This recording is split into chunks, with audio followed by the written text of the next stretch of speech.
माझ्या महाराष्ट्रातील बांधवांनो, भगिनींनो आणि मातांनो, नमस्कार. जय महाराष्ट्र. मध्ये मध्ये आपल्याला मी भेटत असतो आणि आपल्याला सुद्धा आता ह्या माझ्या भेटण्याची सवय झालेली आहे. अगदी आपल्या सुरुवातीच्या संवादामध्ये लक्षात असेल की मी आपल्याशी जरा जास्त म्हणजे वारंवारतेने संवाद साधत होतो. ती परिस्थिती तशी होती आणि आत्ताची परिस्थिती सुद्धा नाही म्हटलं तरी तशीच आहे. मी ती आठवण का सांगितली?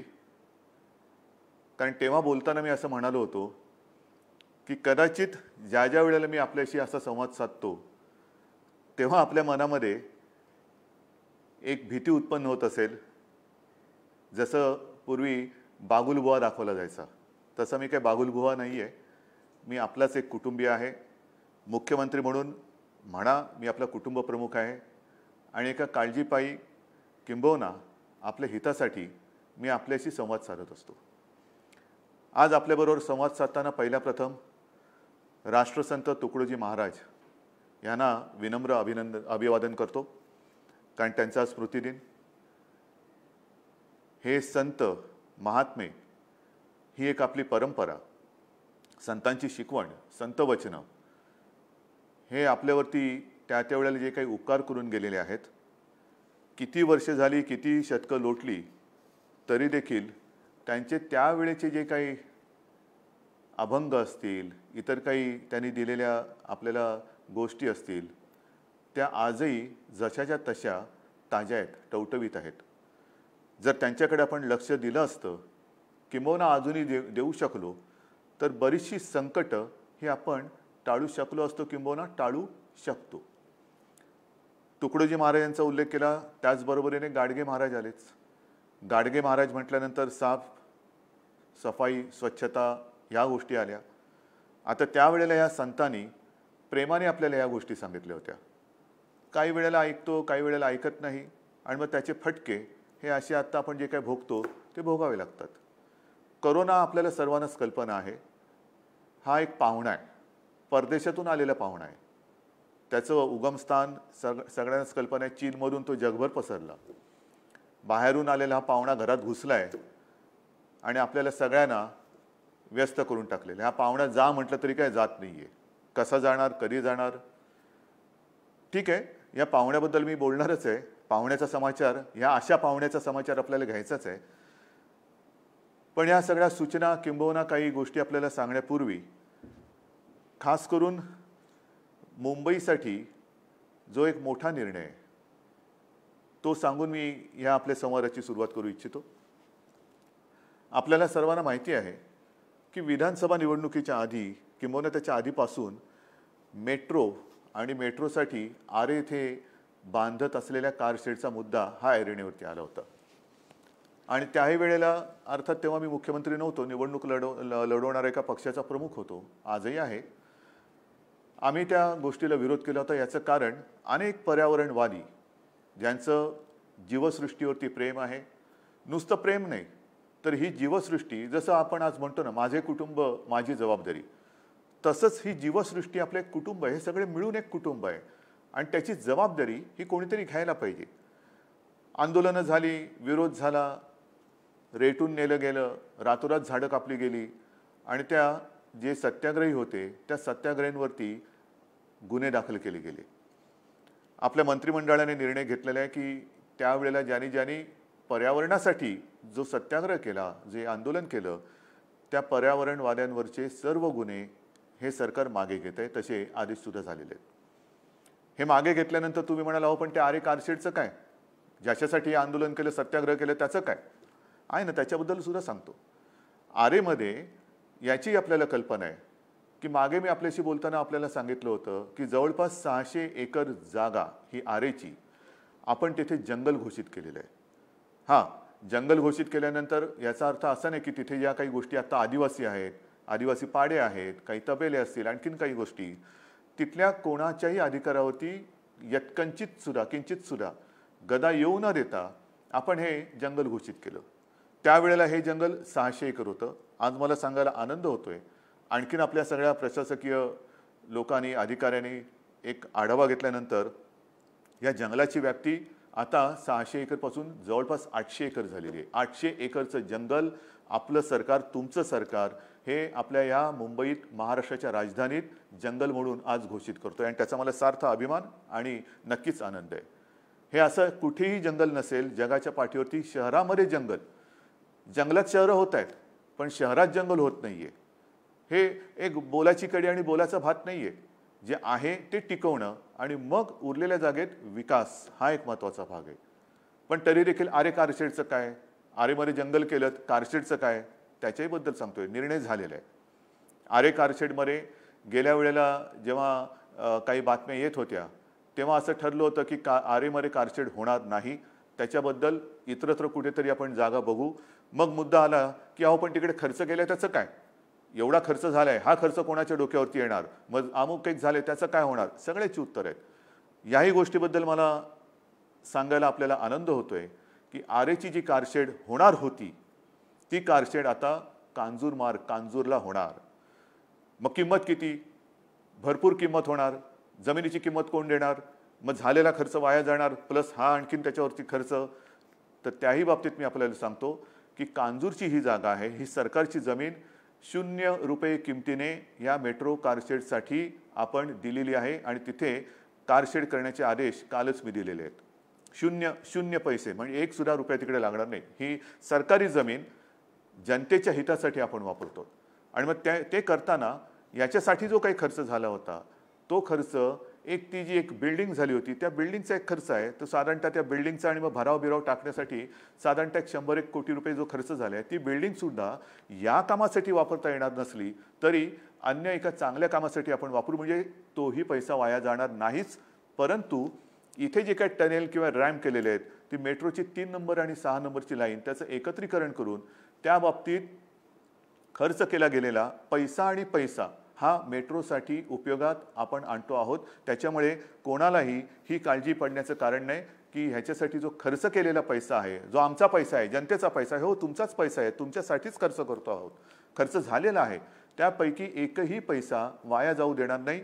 नवीन जागा मी पुन्हा सांगतो, कांजूरला जी जागा आपण निश्चित केलेली आहे त्या जागेसाठी, ती प्राप्त करण्यासाठी 1 रुपया सुद्धा खर्च होणार नाही. खरंच सांगतो मी तुम्हाला हे. आणि हे काम करण्यासाठी मी विशेष धन्यवाद जे देणार आहे, साहजिकच आहे याच्यामध्ये आपल्या राज्याचे उपमुख्यमंत्री अजितदादा पवार त्यांचं सुद्धा सहाय्य आहेच. आदित्यनी ह्याच्यात खूप मेहनत केलेली आहे. पर्यावरण मंत्री त्यांनी मेहनत केलेली आहे, अहोरात्र मेहनत केलेली आहे. त्याच्या सोबतीने आपले महसूल मंत्री बाळासाहेब थोरात आहेत, नगरविकास मंत्री एकनाथजी शिंदे आहेत, आरे म्हटल्यानंतर सुनील केदार आले. या सगळ्यांनी आणि विशेष करून मेट्रोचे अधिकारी असतील, प्रशासकीय अधिकारी असतील, या सर्वांनी एका आपुलकीने, नुसतं काय म्हणायचं त्याला, कोरडेपणाने नाही, आपुलकीने, प्रेमाने हे जे सगळं काम केलेलं आहे त्यांचे आपण ऋणी असायला पाहिजे, त्यांना आपण धन्यवाद दिले पाहिजे. आणि त्या सर्वांना मी केवळ मुंबईकरांच्या वतीने नव्हे तर हे जे मोठं जंगल आहे, एक वैशिष्ट्य आहे. नुसतं जंगल म्हणजे आम्ही 500 कोटी झाडं लावली, कुठे लावली दिसतील तुम्हाला हळूहळू, तसं नाही. हे जे जंगल आहे ते पहिलं वाचवा, म्हणजे आहे ते कापायचं आणि नुसते आपल्या थापा मारायचे की आम्ही एवढी कोटी झाडं लावली. ही झाडं नाहीत, तशी झाडं मी लावता येत नाहीत, मला खोटी झाडं मी नाही लावू शकत. आहे ते पहिलं जपणं आणि हे पर्यावरण आपण जपण्याचं एक फार मोठं ऐतिहासिक काम आपण केलेलं आहे, ज्याच्याबद्दल मला खरंच एक मोठं समाधान आहे, खरंच समाधान. कारण ही जी जीवसृष्टी आहे, ही जीवसृष्टी आपले काय सखे वन वृक्षवल्ली, आम्हा सगळे सोयरी वगैरे काय म्हणतो ना, ते नुसतं बोलताना आपण म्हणतो, पण ही झाडं कापल्यानंतर हे जे काही फटके पडत आहेत, मग पर्यावरणामध्ये बदल होतोय, पर्जन्यमानामध्ये बदल होतोय. आता सुद्धा येत्या काही दिवसामध्ये महाराष्ट्रामध्ये पाऊस आणि अतिवृष्टीचे इशारे आहेत. हे कसे होत आहेत, काय होत आहेत, ह्या सगळ्या गोष्टीला कारण, जबाबदार हे आपलंच एक विकासाचं जे स्वप्न आहे, ते स्वप्न खरंच आहे का, हा एक विचार केला पाहिजे. आणि म्हणून आपल्या या संवादाला सुरुवात करण्यापूर्वी किंबहुना करताना मला ही एक अभिमानाची गोष्ट आपल्याला सांगायची होती, जी मी सांगितली, जिचा उपयोग आपल्याला सर्वांना तर होणारच आहे, पण येणाऱ्या कित्येक पिढ्यांना तो होणार आहे. असो, ही झाली आपल्या ह्या आरेबद्दलची एक अनिश्चितता संपवण्याची गोष्ट, की आता आरेमध्ये कारशेड होणार नाही, ती कांजूरमध्ये होईल आणि मेट्रो 3 आणि मेट्रो 6 साठी तिकडे जी गरजेची गोष्ट होती ती आपण करतो आहोत. मग आता गेल्या काही दिवसातली परिस्थिती, साधारणतः पीक पाणी कसं आहे, मला माहिती आहे की जसं निसर्ग चक्रीवादळ येऊन गेलं कोकणात, पूर्व विदर्भामध्ये पूर परिस्थिती गंभीर होती. या ठिकाणी आपण जे आवश्यक होतं ते सगळं काम आपण करतो आहोत. कोणाची घरं वाहून गेलेत, सामान सुमान वाहून गेलेत, जनावरं वाहून गेलेत, पिकाचं नुकसान झालेलं आहे. त्या सगळ्यांना आपण पंचनामे तर आपले जवळपास झालेले आहेत. निसर्ग चक्रीवादळाची कोकणातली मदत बरीचशी आपण केलेली आहे. पूर परिस्थिती जी विदर्भातली झाली होती त्याच्यात सुद्धा सांगली कोल्हापूरप्रमाणे आपण नुकसान भरपाई देतो आहोत. तरी देखील त्याच्यानंतर सततचा पाऊस याच्यामुळे सुद्धा अनेक ठिकाणी नुकसान झालेलं आहे. पिकं वाया जात आहेत. करायचं काय? एक तर आता काही पिकं समजा कापूस येतोय, येऊ द्या. हे तुमचं सरकार आहे, आपल्या सगळ्यांचं सरकार आहे. जी जी काही पिकं येतील शेतकऱ्यांनो निश्चिंत राहा, तुम्हाला कुठेही वाऱ्यावर सोडणार नाही, अजिबात सोडणार नाही. कापूस असेल बाकी सगळ्या पिकांच्या बाबतीत आपण खबरदारी घेतो आहोत. जिथे जिथे नुकसान होतंय पंचनाम्यांचे आदेश दिलेले आहेत आणि यथायोग्य जी काही नुकसान भरपाई आहे आपण ती देत जातो आहोत. हे करताना आपण जी एक घोषणा केली होती, जे विकेल ते पिकेल, हे एक आपलं कृषीचं धोरण आहे. म्हणजे काहीतरी वेडवाकडं पिकवत नाही बसायचं. उद्या कशाला बाजारपेठ आहे, कोणत्या दर्जाचं पीक आपण पिकवलं पाहिजे, याच्यासाठी आता जनजागृती आपण सुरू केलेली आहे. शेतकऱ्यांमध्ये आता जागृती करतो. कोणत्या दर्जाचं पीक तुम्ही पिकवलं पाहिजे की ज्याला हमखास, हमी भाव हा एक भाग, पण हमखास भाव हा कशाला मिळेल, तर ज्याला हमखास भाव मिळेल ते पिकवण्यासाठी आपल्या सरकारचा आग्रह आहे. अनेक शेतकरी याच्यामध्ये सामील होत आहेत आणि त्याच्यासाठी मग जे जे काय करता येणं शक्य असेल, जसं मला आठवते इथूनच मी आपल्याला नाशिक आणि त्या परिसरामध्ये महाअनियन म्हणजे कांद्याची साठवणूक. अनेकदा काय होतं की शेतकरी माझा गरीब आहे, भोळा भाबडा आहे, मरतो, राबतो, दिवस रात्र उन्हात तानात पावसात पाण्यात थंडीत काय कशाची काय परवा तमा न बाळगता. म्हणजे मी मध्ये कोणाला तरी बोललो होतो की या कोरोनाच्या काळात बाकी सगळे ठीक आहेत, वर्क फ्रॉम होम चांगलं आहे, आवश्यक आहे, पण शेतकरी उद्या वर्क फ्रॉम होम करायला लागला तर आपण खाणार काय? तो ऑनलाईन किंवा असं व्हिडिओ कॉन्फरन्सिंगनी शेती नांगरू शकत नाही, त्याला पाणी देऊ शकत नाही, पीक आल्यानंतर कापणी करू शकत नाही. त्याच्यामुळे त्याला असेल त्या परिस्थितीत राबावं लागतं, कष्ट करावे लागतात. आणि म्हणूनच मध्ये आपण पहिले जे पाऊल म्हणजे सरकारची सुरुवातच आपण जी केली ती जवळपास 29.5 लाख शेतकऱ्यांना त्यांचं पीक कर्ज मुक्त करण्यापासून केली होती. पीक कर्ज मुक्त करण्यापासून केली होती. पण तरी देखील हे चक्र चालूच राहतं आणि त्याच्यासाठी मग पीक आल्यानंतर साठवायचं कुठे? त्यांच्याकडे घरामध्ये जागा नाही आहे. शेतामध्ये म्हणायचं तर उघड्या बोडक्या शेतामध्ये असं ठेवू शकत नाही. म्हणून आपण महाअनियन हा जो एक प्रकल्प सुरू केला, ती एक सुरुवात आहे. कांद्यासाठी साठवणूक केंद्र, उद्या सोयाबीन येईल, तूर येईल, तांदूळ येईल, कापूस येईल. याच्यासाठी आवश्यकतेनुसार स्टोरेज म्हणजे जिकडे कोल्ड स्टोरेज शीतगृहांची आवश्यकता आहे तिकडे शीतगृह दिली जातील, स्टोरेजची आवश्यकता आहे तिकडे गोदामं दिली जातील. आणि मग चांगली बाजारपेठ, हे बाजारपेठ आणि शेतमाल ह्यांची जुळवणूक त्या शेतकऱ्याला करून देणं या दिशेने आपण चाललेलो आहोत. पण हे करताना जसं एक मधल्या काळामध्ये मी आणि आमच्या सर्व मंत्रिमंडळातील सहकार्यांनी विविध आपल्या राज्यातील विविध कृषी संघटनांशी चर्चा केली. ती चर्चा एवढ्यासाठी केली, केंद्र सरकारने जो कृषी कायदा कृषी धोरण एक त्यांनी मंजूर केलेला आहे त्याचे फायदे किंवा त्याचे फटके आपल्याला काय बसतील त्याच्याबद्दल सुद्धा विचार सुरू आहे. आपल्या हिताचं काय, शेतकऱ्याच्या हिताचं काय, असं माझं म्हणणं नाही की सगळंच काहीतरी चुकीचं आहे किंवा सगळंच काही बरोबर आहे.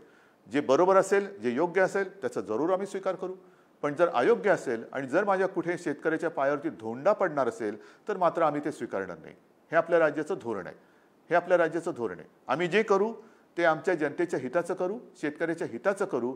जोर जबरदस्तीने उगाचच काहीतरी कायदा आलाय म्हणून तो जसाच्या तसा चांगला असेल, आनंद आहे. पण जर का नसेल तर मात्र या सर्व संघटनांशी आम्ही बोलतो आहोत. त्यातनं वेगवेगळ्या सूचना येत आहेत, काही आक्षेप आहेत, काही गोष्टी समजून घेण्याची आवश्यकता आहे. याच्यावरती सुद्धा आपण विचार करतो आणि त्यांच्याशी सगळ्यांशी बोलून मग आपण ह्या कृषी धोरणाबद्दल बोलूया. एकूण काय तर हा लॉकडाऊन आता आपण हळूहळू उठवत चाललेलो आहोत आणि तो उठवत असताना बऱ्याच ठिकाणी आपण काही चांगल्या गोष्टी केलेल्या माझ्यासमोर आहेत त्या गोष्टी.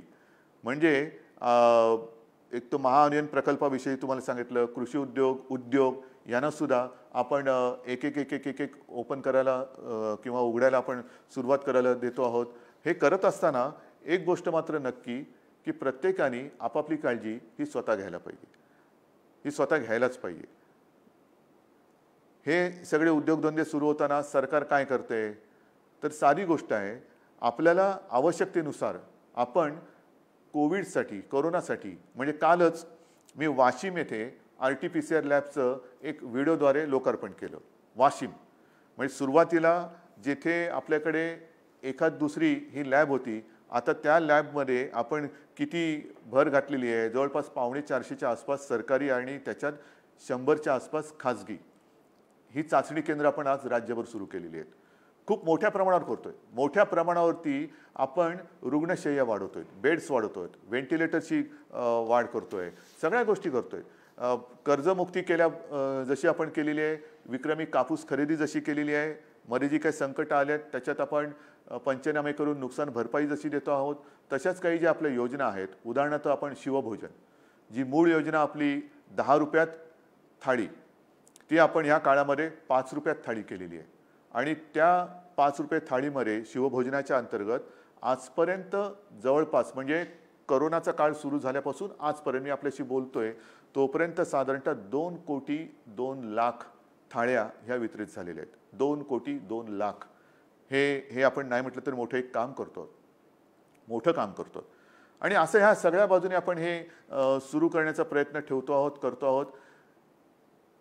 जबाबदारी आपली आहे. मी अगदी सुरुवातीच्या काळात असं म्हटलं होतं की तुम्ही जबाबदारी आणि खबरदारी आता थोडं सरमिसळ झाले. नेमकी जबाबदारी कोणी घ्यायची, खबरदारी कोणी घ्यायची? कारण हा पाहुणा काही जात नाहीये, हा आणखीन हातपाय पसरतोय. पाहुण्याला दिली ओसरी, पाहुणा हातपाय पसरी, हे हातपाय पसरत चाललंय. शहरामधून आता ग्रामीण भागात पसरतोय आणि पसरताना त्याला आता थांबवण्याची गरज आहे. थोडंसं काय झालेलं आहे, नाही म्हटलं तरी एक असं चित्र दिसतंय की आता संख्या कमी होते, आता आमच्याकडे बेड्स अवेलेबल आहेत, आता आमच्याकडे ऑक्सिजनला लागणारे रुग्णांची संख्या कमी होते आहे. खरं आहे. म्हणून मी तुम्हाला या केसेसचा आकडाच सांगतोय. जिथपासून पहिला आपल्याला पेशंट सापडला तेव्हापासून आजपर्यंत साधारणतः एकूण केसेस ह्या 15,17,434 ह्या आत्तापर्यंत म्हणजे पहिल्यापासून आत्तापर्यंत हे सगळेच्या सगळ्या ॲडमिट नाही आहेत. ते त्यातले 12,55,779 हे बरे होऊन घरी गेलेले आहेत. हे बरे होऊन घरी गेलेत. दुर्दैवाने मात्र ह्याच्यात साधारणतः 41,000 मृत्यूसुद्धा झालेले आहेत. जवळपास 41,000 मृत्यू झालेले आहेत. व्हेंटिलेटरवरती आज साधारणतः मी आता सगळे साधारणतः असं ह्याच्यात सांगतोय कारण त्याच्यात फार मोठा काही फरक ह्याच्यामध्ये तफावत येणार नाही आहे. म्हणून साधारणतः 2,000-2,500 रुग्ण हे मात्र व्हेंटिलेटरवर आहेत. त्याच्यानंतर आणखीन काही हे ऑक्सिजनवरती आहेत. काही जण हे पॉझिटिव्ह असले तरी विना लक्षणाचे आहेत, सौम्य लक्षणाचे आहेत, काही मध्यम लक्षणाचे आहेत. ही सगळी जर आकडेवारी बघितली तर पहिल्या दिवसापासून एक गोष्ट आपण लक्षात घ्यायला पाहिजे की साधारणतः 70 ते 80% ही लोक ह्याच्यामध्ये सौम्य ते मध्यम लक्षण आहेत, ज्यांना कदाचित काही जणांना कोरोना होऊन गेला हे कळतही नसेल. काही जणांना सौम्य लक्षणे दिसल्यानंतरही कोणतेही औषध दिल्याशिवाय ते बरी होत आहेत. काही जणांना औषधोपचार केले त्याच्यानंतर ते बरे होत आहेत. मात्र काही जण मात्र यांना खूप मोठा संघर्ष करावा लागतोय. विशेषतः ज्यांना आपण कोमॉर्बिडिटी म्हणतो की उच्च रक्तदाब आहे, मधुमेह आहे, किडनीचे काही त्यांना विकार असतील, स्थूलता असेल, ह्यांना मात्र त्यांच्यावरती हा व्हायरस घातक परिणाम करतोय. मग ही वर्गवारी ठरवणार कोण ते आपल्या हातात नाही आहे. आणि त्याच्यासाठी मी वारंवार आपल्याला जे सांगतो आहे की खबरदारी आपल्याला घ्यायला पाहिजे. आपण खबरदारी घ्या, आम्ही जबाबदारी घेतो. ती जबाबदारी आम्ही घेतो आहोत. जिथे जिथे आवश्यक आहे हॉस्पिटल्स वाढवतो आहोत. ज्याप्रमाणे मी काल आपल्याला सांगितलं की वाशिममध्ये RT-PCR लॅबचं लोकार्पण केलं. परवा साताऱ्यामध्ये छत्रपती शिवाजी महाराज त्या म्युझियममध्ये आपण हॉस्पिटलसाठी ती जागा उपलब्ध करून दिलेली आहे. छत्रपतींच्या नावाने जे आपलं संग्रहालय, ते संग्रहालय, कारण छत्रपती शिवाजी महाराज हे रयतेचा राजा, मग ते संग्रहालय जर आत्ता आवश्यक असेल रुग्णांसाठी तर तिथल्या लोकांना सुद्धा मला खास धन्यवाद द्यायचे आहेत की त्या अप्रतिम एका वास्तूचा आज रयतेसाठी ते उपयोग करतायत, रयतेसाठी उपयोग करून देत आहेत. तिकडे हॉस्पिटल सुरू केलेले. एकूणच काय, आम्ही जबाबदारी जी घेतो आहोत ती ह्या सगळ्या सोयी सुविधा वाढवण्यासाठी देतो आहे. औषधं कशी पोचतील, औषधं सर्वत्र कशी उपलब्ध राहतील त्याच्यासाठी देतो आहे. आपली प्रशासन व्यवस्था आहे, महसूल यंत्रणा आहे, पोलीस यंत्रणा आहे, आरोग्य यंत्रणा आहे. ह्यांना सगळ्यांना खरोखर आता मार्चपासून आत्तापर्यंत किती ताणतणावामध्ये काम करावं लागत असेल विचार करा. डॉक्टर्सना सुद्धा मी खास धन्यवाद देतोय, कारण त्यांनी आता एक गाईडलाईन सेट केलेली आहे. गाईडलाईन सेट केली, नक्की सेट केलेली आहे. कोणत्या रुग्णाला कधी कोणतं औषध द्यायचं हे त्याने आता ठरवलेलं आहे. फक्त एक काय होतंय की अजूनही नागरिकांकडनं थोडा प्रतिसाद कमी मिळतोय.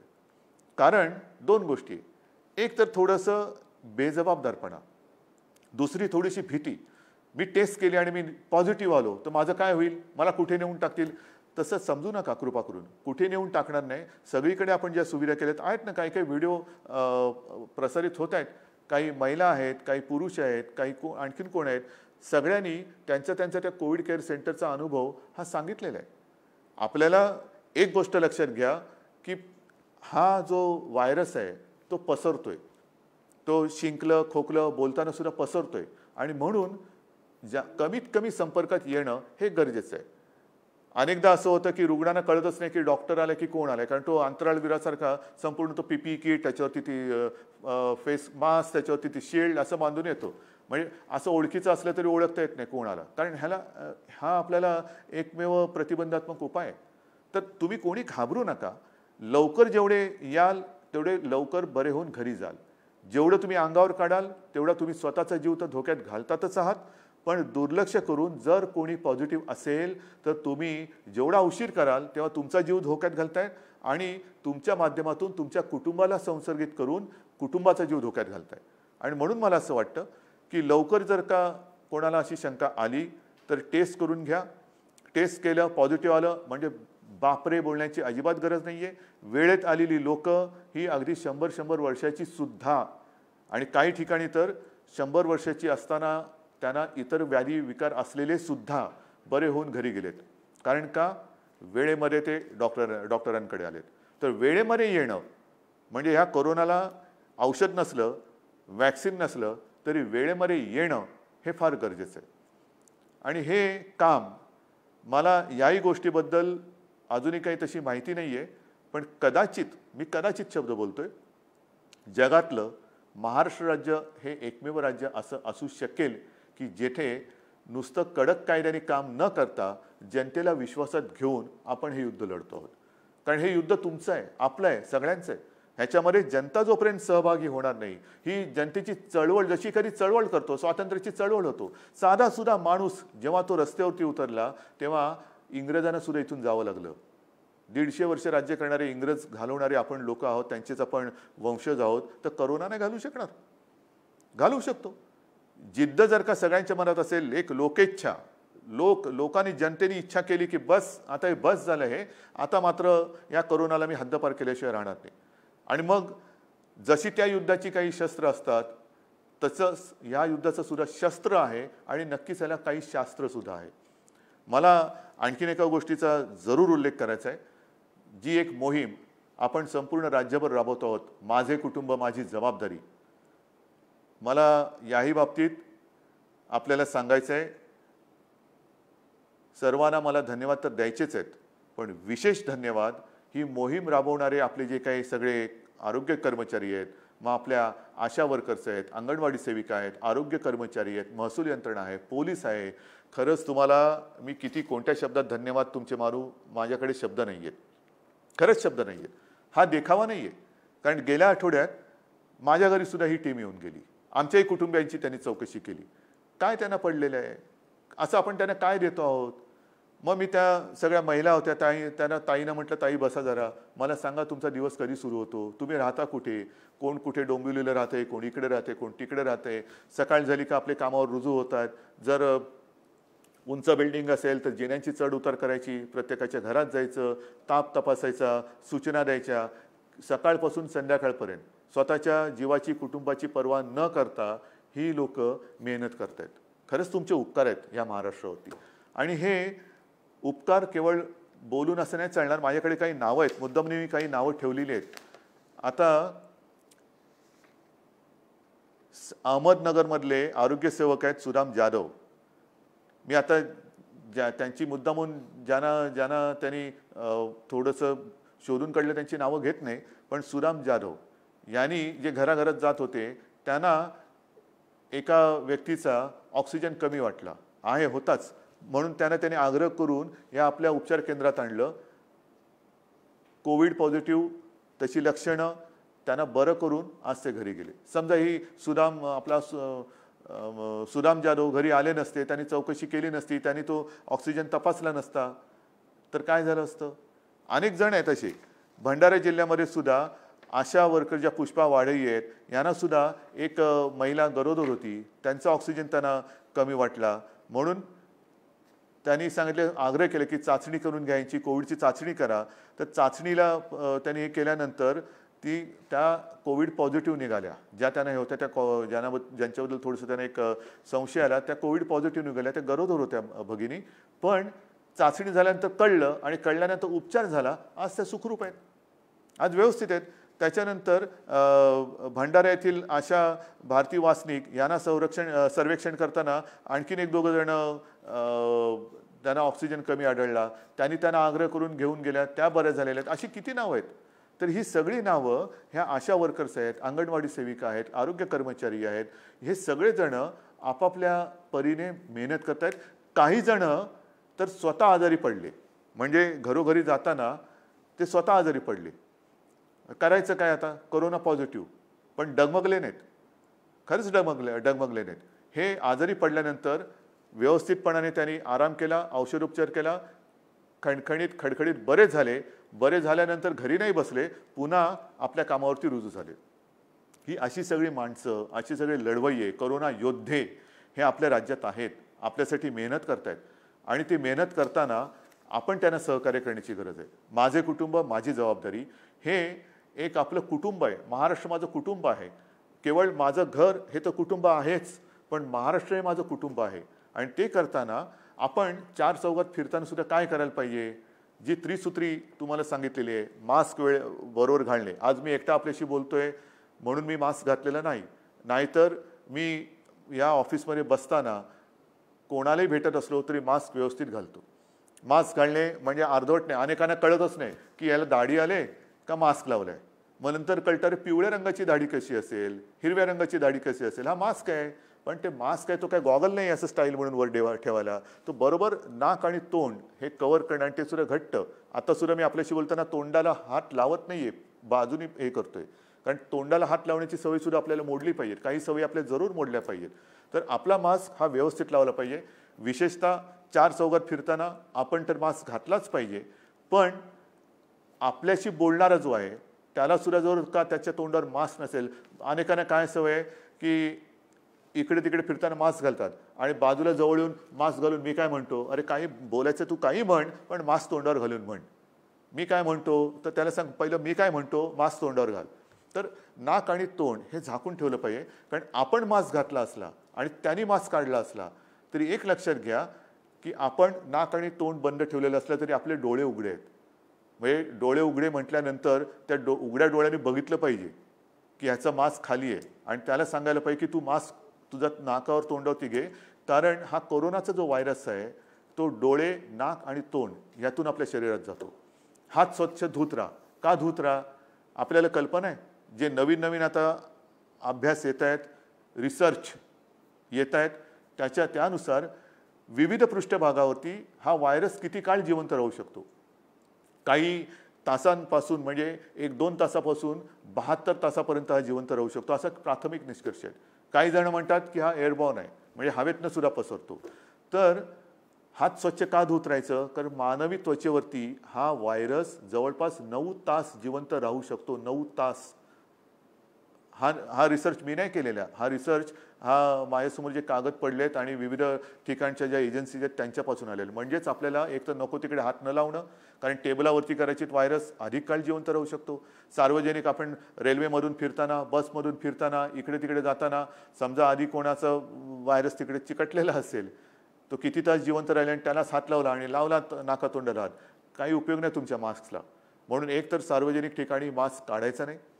सार्वजनिक स्वच्छतालयात म्हणजे शौचालयात मास्क अजिबात काढायचा नाही. रेल्वेमधनं, बसमधनं, इतर ठिकाणी सुद्धा मास्क काढायचा नाही. शक्यतो रेल्वेमधनं तुम्ही म्हणाल रेल्वे सुरू कुठे केल्यात अजून सांगतो त्याच्याबद्दल बोलतो. पण ST असेल, बसेस असतील किंवा या काही पब्लिक ट्रान्सपोर्ट ज्याला म्हणतो, तिथे एकतर कमीत कमी बोलायचं, शक्यतो बोलायचं नाही. मास्क हा घालून ठेवायचा. हात लावल्यानंतर हात धुतल्याशिवाय राहायचं नाही. जे मी संतांचं म्हटलं होतं, संत वचनं, ती परंपरा आहे आपली. लहानपणी मला आठवते घरी आल्यानंतर होती, स्वतः बाळासाहेब किंवा माझे आजोबा, आम्ही शाळेतनं आल्यानंतर खेळून आल्यानंतर जा पहिला बाथरूममध्ये हातपाय धु, कपडे बदल.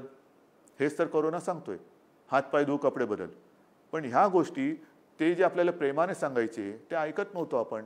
आता आपल्याला एक करावं लागते, नाहीतर त्याचे फटके बसतात. रेल्वेसुद्धा आज आपण राज्यांतर्गत रेल्वे सुरू केलेले आहेत. आपण लोकलसाठी त्याची वारंवारता वाढवून मागण्यासाठी मागणी केलेली आहे. कारण मला गर्दी नको आहे. सगळ्यांनाच लोकलनी जायचंच आहे. लोकलशिवाय जाणार कसं? कारण आता रेस्टॉरंट्स ओपन केलेली आहेत. जिमवाल्यांची मी बोलतोय, त्यांना सुद्धा काही नियमावली आपल्याला द्यावी लागेल. कारण सगळ्यात जास्त आपण ज्याला हार्टचा पंपिंग रेट वाढणं हा जिममध्ये होतो. मग त्याच्यातनं आपला श्वासोच्छ्वास हा जास्त जोरात होतो. म्हणजे ते जर कोणी कोविड पॉझिटिव्ह असेल तर तो जास्त त्याचा, आपण क्रिकेटमध्ये म्हणतो ना थ्रो, तर तो श्वासोच्छ्वास वाढल्यानंतर त्याचा थ्रो पण जास्त जाणार. मग ती आपण काय हे घेणार आहोत, खबरदारी घेणार आहोत. रेस्टॉरंटमध्ये सुद्धा आपण सांगितलेलं की समोरासमोर बसून जेवू नका, बाजूबाजूला बसून हे करा. तर ह्या अशा सगळ्या गोष्टी ज्या आहेत त्या आपण करतो आहोत. रेल्वेमध्ये सुद्धा आपण लोकलसाठी त्याची संख्या वाढवून मागतो आहोत. ती वाढल्यानंतर आपण अधिक लोकांना त्याच्यात प्रवास करायला देऊ. राज्यांतर्गत रेल्वेची वाहतूक सुरू केलेली आहे. ट्रॅफिक हळूवार जवळपास सुरू झालेले आहेत. दुकानं सुरू झालेली आहेत. कार्यालयामध्ये सुद्धा हळूहळू उपस्थिती वाढवत आहोत. पण माझे कुटुंब माझी जबाबदारी ही जी मोहीम आहे, त्या मोहिमेअंतर्गत मी जेव्हा राज्याच्या जिल्हाधिकारी किंवा इतर अधिकाऱ्यांशी व्हिडिओ कॉन्फरन्स केली, तेव्हा मला काही गोष्टी चांगल्या मिळाल्या. जाहिराती तर आपण करतो आहोत, रेल्वेवरती करणार, बस, ST सगळे करतो. कोल्हापूरमध्ये त्यांनी मला सांगितलं की साहेब, आम्ही आमच्या दुकानावरती स्टिकर लावलेले आहेत, प्रवेश मास्क नाही, प्रवेश नाही, नो मास्क नो एंट्री. किती सोपी गोष्ट आहे. No mask no entry, mask नाही, प्रवेश नाही. म्हणजे अगदी रिक्षा असेल, टॅक्सी असेल, बस असेल, दुकानं असतील, कार्यालय असेल, सगळीकडे हे एक सूत्र, ज्याच्या तोंडावर मास्क नाही त्याला प्रवेश नाही. दुकानदाराच्या तोंडावर मास्क नाही, बाबा तुझ्या दुकानात मी प्रवेश करणार नाही. तर ही जर का गोष्ट प्राथमिक आपण पाळली आणि ह्या गोष्टी जर का आपण अंगावरली पाडून घेतल्या, या जीवनशैली आपण अंगीकारली, तर मला असं वाटतं वॅक्सिन येईल तेव्हा येईल, औषधं येईल तेव्हा येतील. परंतु आपण मात्र जसं self defence, black belt, mask हा आपला ब्लॅक बेल्ट आहे. मास्क हा आपला ब्लॅक बेल्ट आहे. साधारणतः आपण म्हणतो ना की अरे याच्या नादी न लागलेलं बरं, हा ब्लॅक बेल्ट आहे, काय कुठे काय हाणेल आपल्याला सांगता येत नाही. तसं मास्क आहे म्हटल्यानंतर व्हायरस बोलेल याच्या नादी न लागलेलं बरं, हा ब्लॅक बेल्ट आहे मला. तर हे सत्य आहे. आणि म्हणून मी आपल्याला परोपरीने सांगतो आहे की ज्या गोष्टी आपण करतो आहोत त्या गोष्टी पुन्हा बंद करण्याची वेळ येता कामा नये. कारण परदेशांमध्ये जिथे जिथे थोडीशी लाट कमी झाली असं वाटलं, जसं आज आपल्याला थोडंसं वाटतंय, बेड्स उपलब्ध आहेत, आता काय करू, बंद करू का? नाही, ते बेड्स सर्वदा रिकामे राहावेत ही माझी इच्छा आहे, हा माझा प्रयत्न आहे. पण परदेशामध्ये मग युरोप असेल, अमेरिका असेल, इस्रायल असेल, इथे काही ठिकाणी काही अंशी पुन्हा लॉकडाऊन करतायत. पुन्हा लॉकडाऊन. मला असं वाटतं ब्रिटनमध्ये तर त्यांनी जी नियमावली दिलेली होती त्यांनी सांगितले की किमान पुढचे 6 महिने नियमावली राहील. म्हणजे लग्न समारंभ असतील तर उपस्थिती कमी राहील. शाळा, कॉलेजेस ह्याच्याबद्दल सुद्धा त्यांनी केलेलं आहे. मास्क नसेल तर कडक दंड आहे. फार मोठ्या पैशांचा ते दंड लावत आहेत. मला या गोष्टी आत्ता तरी करायच्या नाही आहेत. पण जर का आपण खबरदारी घेतलीत आणि नाही घेतली तर म्हणजे आपण आता विचार करा, मास्क हवा की लॉकडाऊन हवा, हात धुत राहणं बरं की लॉकडाऊन बरा, एकमेकापासून अंतर ठेवणं बरं की लॉकडाऊन हवा, कामावरती न जाणं जायला हवं की न जाणं हवं, अनावश्यक घराबाहेर पडू नका, उगाचच इकडे तिकडे भटकू नका. आपल्याला कोणत्याही परिस्थितीत पुन्हा लॉकडाऊन करावा लागेल अशी परिस्थिती राज्यात निर्माण होऊ द्यायची नाहीये. आणि मला खात्री आहे तुमचं नाही म्हटलं तरी या सरकारवरती आमच्यावरती एक प्रेम आहे, विश्वास आहे. आजपर्यंत सर्व धर्मियांनी जे जे काही मी सांगत आलो ते पाळलेलं आहे. गणपती येऊन गेले, नवरात्री येत आहेत, दिवाळी येते आहे, म्हणून मी मंदिरांच्या बाबतीत सुद्धा थोडासा हळुवारपणाने जातोय. कारण काही जण असं म्हणतात हे उघडलं आणि ते उघडत नाही. थांबव बाबा, तुमच्यावरती जबाबदारी नाही, जबाबदारी आमच्यावरती आहे. आमच्यावरती जबाबदारी आहे आणि नुसती जबाबदारी नाही आहे, आमच्या जनतेवरती प्रेम आहे आणि म्हणून आम्ही या गोष्टी करतोय. उगाच काहीतरी तंगड्यात तंगडं घालायचं आणि सगळ्या गोष्टी बंद ठेवायचं या मानसिकतेचे आम्ही नाही होत. पण नवरात्र आता आलेलं आहे, त्याच्यानंतर दिवाळी आहे, इतरही धर्मियांचे सण येत आहेत. आपल्याला खूप खूप काळजीपूर्वक एक एक गोष्टी करत जावे लागणार आहेत. कारण हळूवार आपण सगळे दार उघडतो आहोत. या उघडलेल्या दारातून सुबत्ता आली पाहिजे, समृद्धी आली पाहिजे, कोरोना व्हायरस येता कामा नये. तर आणि तरच ह्या उघडलेल्या दारांना अर्थ आहे. नाहीतर उघडलं दार आणि घुसला व्हायरस आत तर मात्र आपल्याला कोणी वाचू शकत नाही. आणि म्हणून ज्या काही सूचना आम्ही तुम्हाला देतो आहोत, ज्या आजपर्यंत तुम्ही पाळल्या, जे सहकार्य तुम्ही आजपर्यंत दिलं तेच सहकार्य मला यापुढे सुद्धा पाहिजे. मुंबईमध्ये फिरताना इतरत्र सुद्धा मी बघतोय की हळूवारपणे आता लोक थोडीशी निर्धास्त होत आहेत. निर्धास्त होऊ नका. मास्क हा तोंडावरती दिसलाच पाहिजे. सार्वजनिक ठिकाणी एकमेकाशी बोलताना मास्क हा असलाच पाहिजे, अंतर ठेवलं गेलंच पाहिजे. ही त्रिसूत्री जर का तुम्ही पाळणार नसाल तर मग मात्र ह्या कोरोना व्हायरससाठी आपला जसा गेटवे ऑफ इंडिया आहे, सताड द्याला दारच नाही आहे, मग तो कुठेही येईल कुठेही जाईल, तर तसं आपल्याला काही करायचं नाही आहे. आपण अत्यंत खबरदारीने, सुजाणतेने, सजगपणाने आपल्याला हवं तसं आयुष्य आपण जगणार आहोत कोरोना व्हायरस वगळून. आणि म्हणून मला असं वाटतं की आपलं जे एक नातं आहे त्या नात्यातून हा आत्मविश्वास मी व्यक्त करतो की ज्या ज्या सूचना मी आपल्याला आजपर्यंत देत आलो, त्या सूचना आपण पाळल्या, यापुढे सुद्धा त्या अत्यंत कटाक्षाने पाळण्याची गरज आहे. एक क्षणसुद्धा बेसावध राहू नका, गाफील राहू नका आणि कोरोनाचा बळी ठरू नका. धन्यवाद. जय हिंद, जय महाराष्ट्र.